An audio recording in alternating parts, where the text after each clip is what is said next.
Meus amados irmãos, a paz do Senhor Jesus, sejam bem-vindos. Bem-vindos ao nosso canal, bem-vindos aos nossos comentários. E hoje estamos iniciando um novo trimestre, uma nova lição com novos assuntos e aguardamos que esse trimestre possamos desfrutar de muito conhecimento que a Bíblia Sagrada pode nos oferecer. A lição desse trimestre vai tratar acerca dos livros poéticos e também acerca dos livros históricos. O organizador e comentarista da nossa lição é o nosso pastor Antônio Lima, que está na África, o qual mandamos a nossa saudação. Que Deus abençoe o senhor e também toda a sua família. Meus irmãos, a lição de hoje é a lição de número 1, que tem como título Introdução aos Poéticos. Meus irmãos, por ser a nossa primeira lição, esta lição é uma lição introdutória. Então, todo o nosso assunto será bem mais teórico do que ensinos práticos para a vida cristã. Portanto, a nossa lição terá bastante teoria, mas certamente temos muito a aprender com a primeira lição do trimestre. Iniciando o primeiro capítulo da nossa lição, nós temos o título A Poesia Bíblica. Meus irmãos, vamos entender o que é a poesia bíblica. Acompanhe na sua tela. O que são livros poéticos? É a terceira divisão do Antigo Testamento. Terceira divisão porque nós já estudamos a primeira divisão, que é o Pentateuco. A segunda divisão é formada pelos livros históricos e agora estamos iniciando a terceira divisão, que são os livros poéticos. Formado por livros que não se dedicam à narrativa de histórias. Já aqui nós temos uma distinção dos livros poéticos para os livros históricos, onde os livros históricos é que possuem o conteúdo das histórias, o que não é o principal conteúdo dos livros poéticos. Seguindo, e a profecia não é o seu principal conteúdo. A profecia é o conteúdo dos livros históricos e não o principal conteúdo dos livros poéticos. Nós temos aqui uma distinção já do porquê que essa divisão bíblica separa esses livros dessa forma. Quais são os livros poéticos? Jó, Salmos, Provérbios, Cântico dos Cânticos, que é Cantares de Salomão, e também Eclesiastes. Meus irmãos, na sequência, ainda no primeiro capítulo, nós temos o tópico 1.1, que fala sobre o significado etimológico do que seria esta poesia bíblica. A arte de exprimir oralmente, ou seja, de forma verbal, ou por escrito, em forma métrica. Essa forma métrica, meus irmãos, é a medida de cada verso, porque ali se leva em consideração a contagem das frases, a contagem de cada sílaba ou de cada palavra. Pensamentos carregados de emoção, exaltação e imaginação. Na sequência, nós temos aí a contribuição de mais dois autores diferentes que se complementam e facilitam a nossa compreensão. Primeiro, também é preciso estar consciente do fato de que a poesia da Bíblia é realista, pois dá testemunho de experiências reais acontecidas na vida de seus autores. Uma contribuição muito importante do reverendo Hélio aí, que nos traz a informação de que a poesia da Bíblia é real, porque foram situações vividas pelos personagens bíblicos e que nos deixou escrita de uma forma poética. Enquanto que a poesia portuguesa é muito baseada no som, a poesia hebraica, por sua vez, é baseada na construção estruturada das frases.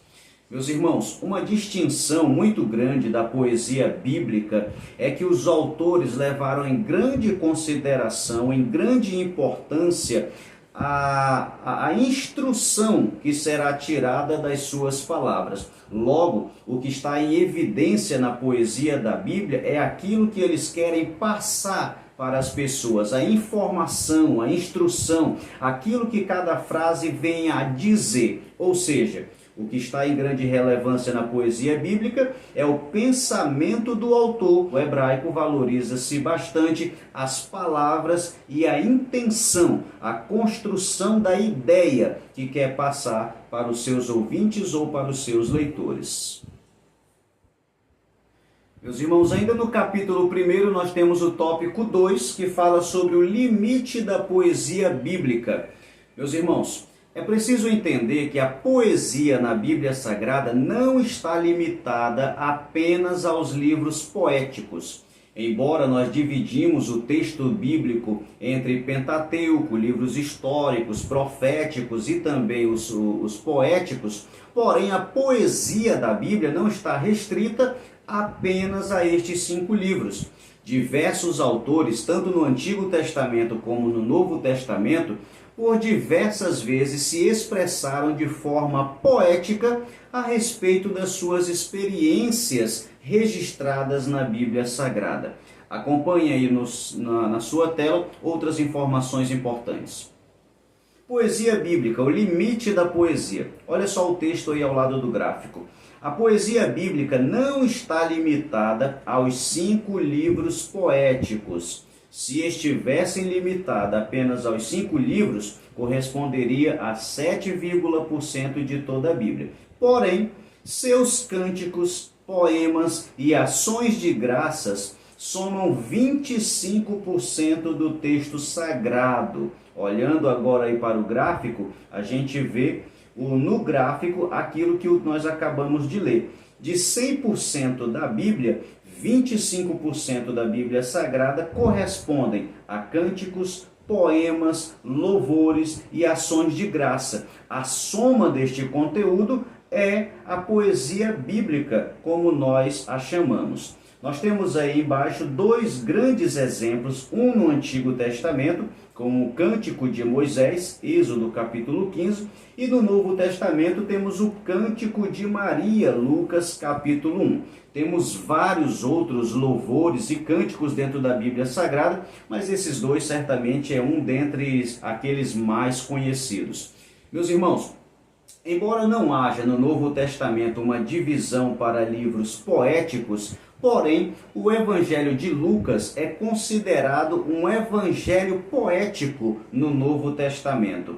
No Evangelho de Lucas, nós temos a descrição de 5 cânticos dentro da sua estrutura, o que nos faz pensar que sim, o livro de Lucas é o evangelho poético do Novo Testamento. Ainda no capítulo 1, nós temos o tópico 3, a importância da poesia bíblica. Acompanhe na sua tela. Poesia bíblica, a importância.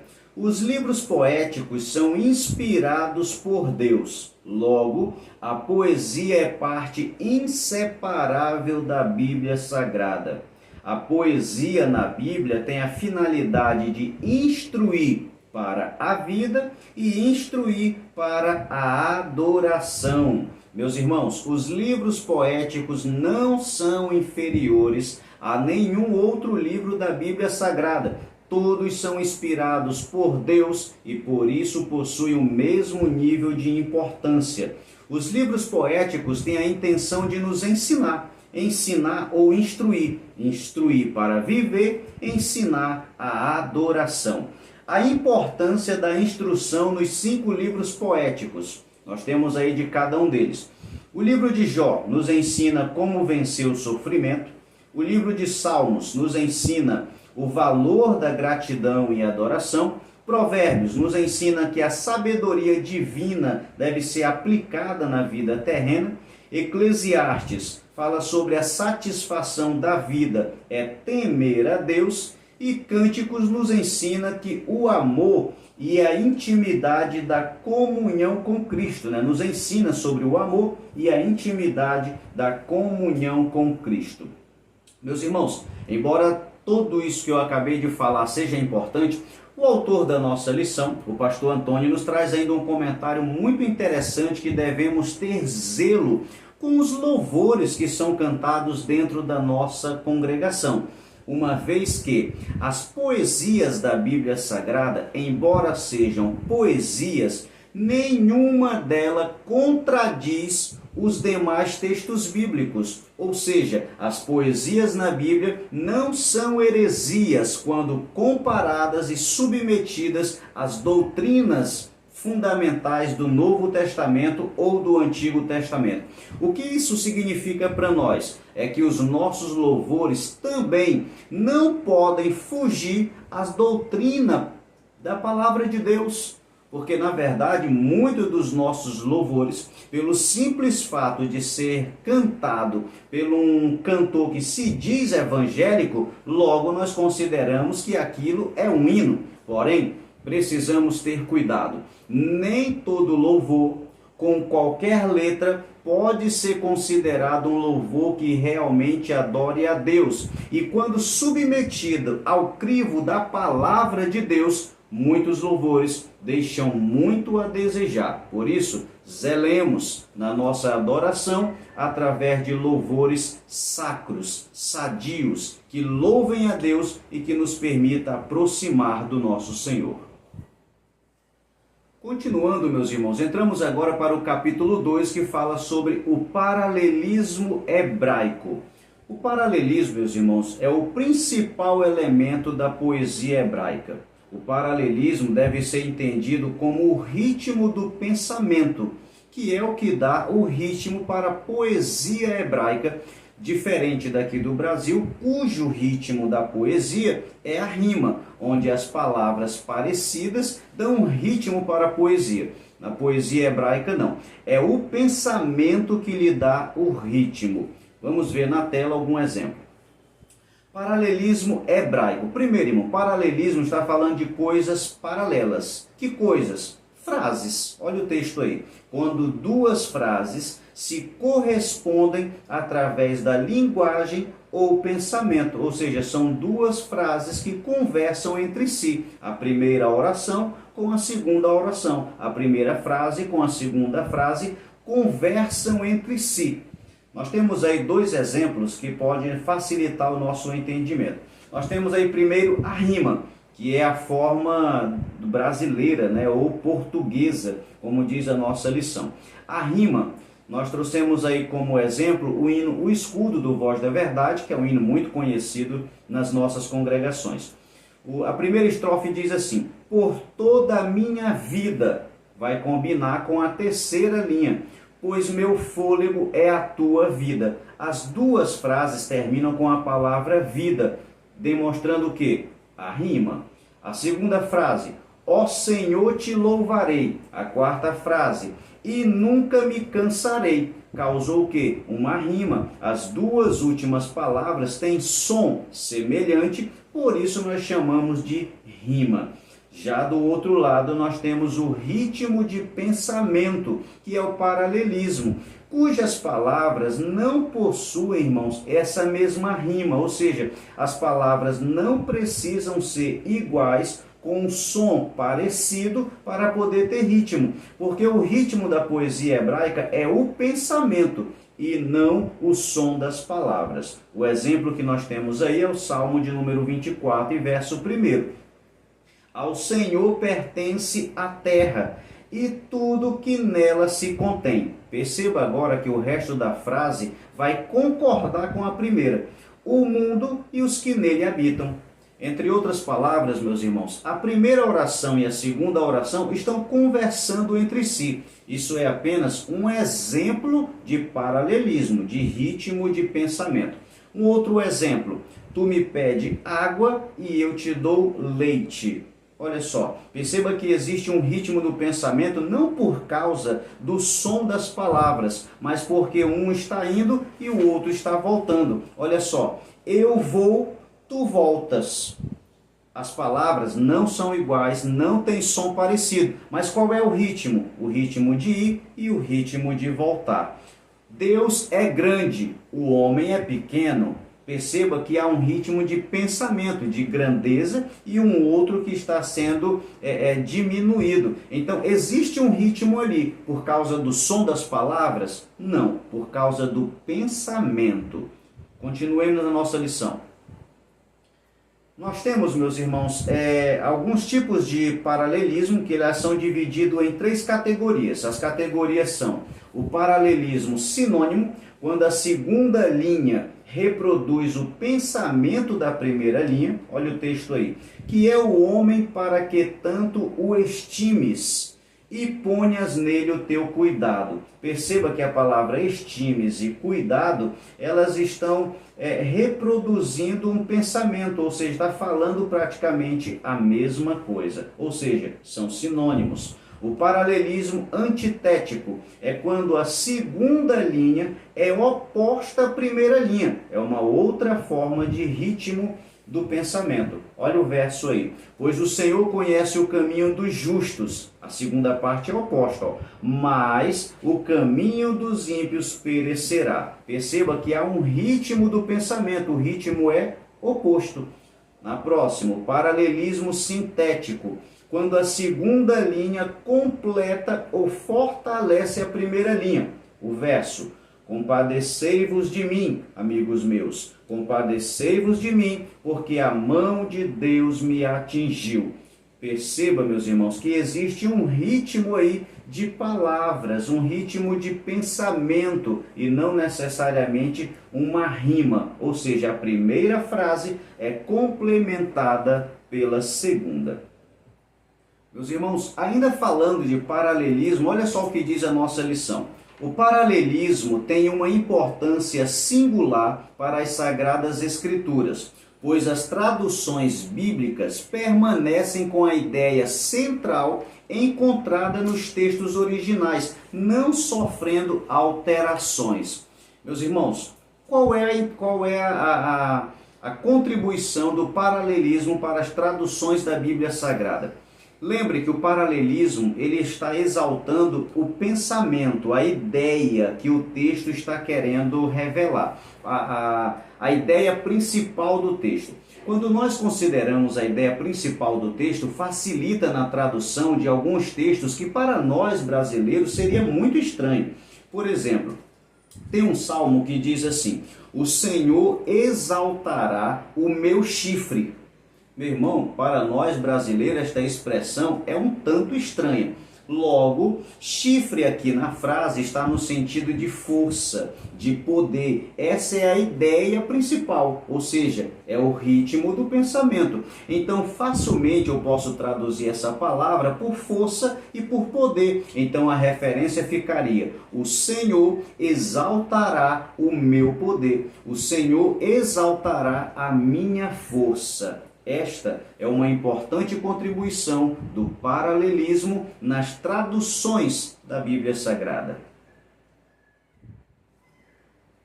Na sequência, entramos agora para o capítulo 3, os livros poéticos. Acompanhe na sua tela. Livros poéticos, nós temos aí a classificação. Os que são classificados como poéticos são Jó, Salmos, Provérbios, Eclesiastes e Cantares. Recebem este título porque são escritos em quase sua totalidade de forma poética. Meus irmãos, a divisão dos livros poéticos são divididos em duas partes. Livros de louvor, que fazem referência a salmos e também cantares, e os livros de sabedoria, que são Jó, Provérbios e Eclesiastes. Meus irmãos, os judeus não consideram esses 5 livros como sendo livros poéticos. Nós vamos já ver qual é a divisão hebraica. Porém, foi São Jerônimo, através da tradução da Bíblia Vulgata Latina, foi ele quem inseriu todos esses livros, complementando, formando um número de 5. Para os judeus, os livros que são considerados poéticos é apenas Jó, Provérbios e Salmos. Ainda no capítulo 3, vamos ver agora o tópico 2, que fala sobre os livros poéticos na Bíblia hebraica. Acompanhe. Livros poéticos, qual é a divisão da Bíblia hebraica para os livros poéticos? Nós temos aí a primeira divisão, a lei, que são os 5 primeiros livros, né, que nós chamamos de Pentateuco. Nós temos os livros dos profetas e a última parte aí, na última coluna, nós temos os livros escritos. Estes escritos, meu irmão, é onde estão inseridos os livros poéticos. Os livros escritos, os escritos, melhor dizendo, dos livros hebraicos, são divididos em livros poéticos, 5 rolos e livros históricos. Perceba que nós marcamos aí de vermelho, os 3 primeiros livros poéticos são Salmos, Provérbios e Jó. Estes são os considerados poéticos pelos hebreus. Nós também consideramos Cântico dos Cânticos e também o livro de Eclesiastes, que para a divisão hebraica eles fazem parte dos 5 rolos e não parte dos livros poéticos. Na sequência aí, meus irmãos, entramos aí para o tópico 3, que é a divisão da poesia hebraica, que traz para nós a referência aos gêneros dos livros poéticos. O primeiro gênero que nós temos aí é o drama, que são poesias que apresentam cenas em verso. O exemplo que nós temos mais claro dentro dos livros poéticos é o livro de Jó, que apresenta toda a biografia de Jó, desde o momento em que este perde tudo até o ápice historial, que é a restauração dobrada de tudo quanto possuía antes. O segundo gênero que temos aí são os versos cantados, que são poesias que os filhos de Israel entoavam em momentos especiais. Nós temos o exemplo aí do Salmo de número 22, que os peregrinos cantavam ao chegar no templo para adorar. O terceiro gênero, nós temos o ponto C, que são os didáticos, que são poesias aplicadas ao ensino prático da vida. Um exemplo disso são os livros de Provérbios e também de Eclesiastes, onde Provérbios ensina o valor do silêncio e Eclesiastes é o que nos exorta a lembrarmos de Deus em nossa juventude. O último gênero que temos aí é o gênero campestre, que são os versos onde são retratados com cenas campestres, ou seja, de áreas rurais. O exemplo que nós temos aí é o livro de Cantares, e não Eclesiastes, como está escrito aí no nosso texto. Onde no livro de Cantares narra o amor conjugal entre o rei, que é um pastor, e a pobre jovem sunamita. Meus irmãos, esses gêneros literários, eles são parte bem teóricas a respeito da nossa lição.